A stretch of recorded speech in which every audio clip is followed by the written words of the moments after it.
Okay, so the next tip is, as you can see, my Hyprland is pretty simple. I don't use a taskbar or anything like that. I did use Hyper panel. I didn't like it. I just didn't want any reference to Windows. I wanted to be a pure Hyprland environment and experience. And I like it like this. I just want the Windows and that's it. But the problem is I can't tell the time. So now I have to go into my terminal and type in date and stuff to get a time.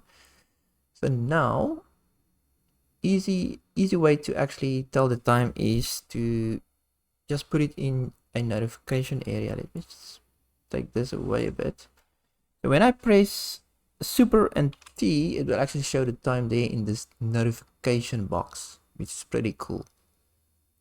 I like that. It's simple and out of the way. It shows you the day, the month, time, everything.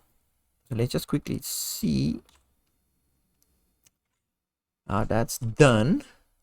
So again, it's a shortcut key. The thing is, if Hyprland doesn't come with a default key, default notification tool.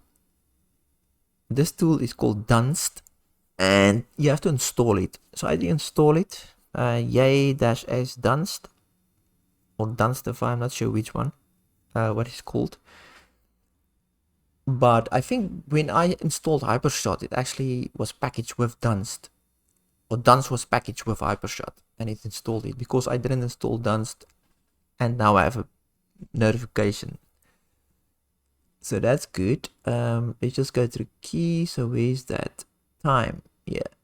So all you have to do is install dunstify if you're not gonna install Hypershot, and then you just bind the key to it. So main mod T, I use T for time, exec, dunstify, system clock, that's the heading. As you can see there, the heading. And then just this command. Now you can leave the other stuff out. You can just put in date and it will put the date, time, everything in there, but it looks a bit mangled up. So if you do it like this, this will show the time first, then the month. Let me just see. Show the time first, day, month, and year. So I like it like that. And that's it. That's how you get the time.